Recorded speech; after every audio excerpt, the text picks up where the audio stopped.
from a teacher who had heard from another teacher who had gotten an email about somebody who had heard something at a meeting where it was actually possible for you to get in trouble for using videos in the classroom. I would like to have been able to know, well, what are my rights here?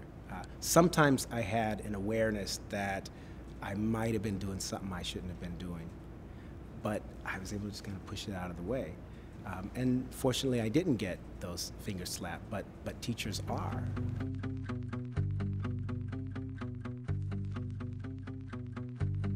A teacher that uses his guidelines may have very good intentions, but in fact what they end up doing, whether they're aware of it or not, is they're relinquishing their opportunities under the law. The opportunities under fair use are flexible so that we can adapt the standard of fair use to meet changing needs, changing technologies, changing materials, changing circumstances. The so-called fair use guidelines on topics like photocopying and off-air taping are rigid, conservative, outmoded interpretations of the law, not the law itself. They no longer reflect the realities of the classroom, if they ever did.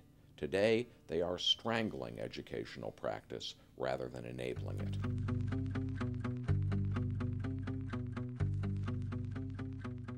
The specific exceptions that copyright law provides for teaching are too few and too narrow to cover many common and important educational practices.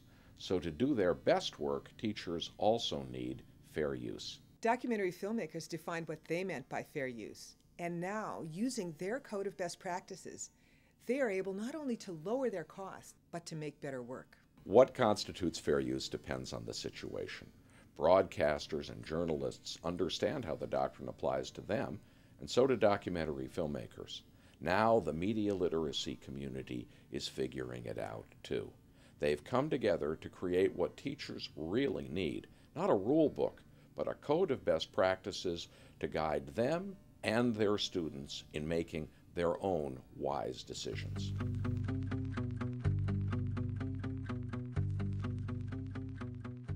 Media literacy organizations banded together to explore what their members think is fair.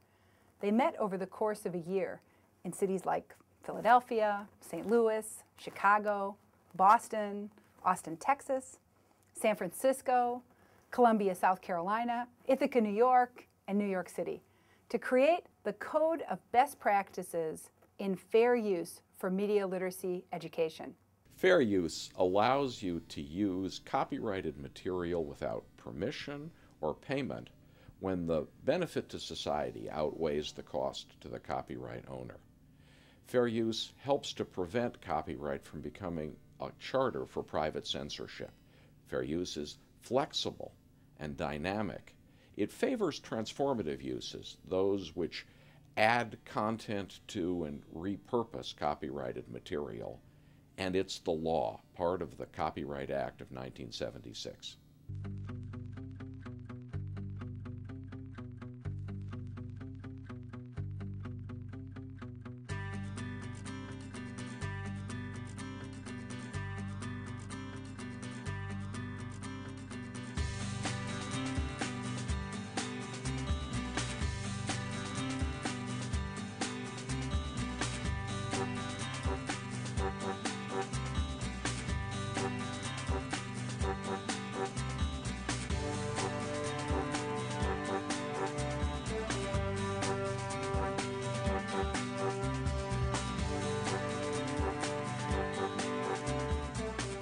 Teacher, as a student in a media class, as someone who had a teacher who was a student in a media class, if you know someone who looks like a teacher, doesn't matter, go to them, talk about fair use, talk about why it's so important, talk about what kinds of things can be used in the classroom, should be used in the classroom. If it's not a part of fair use, why isn't it a part of fair use? Educators need to be able to claim their right to use fair use, and we need to teach it to our students. In an increasingly copyrighted world, fair use makes it possible to develop critical thinking and communication skills that are essential for participation in 21st century life.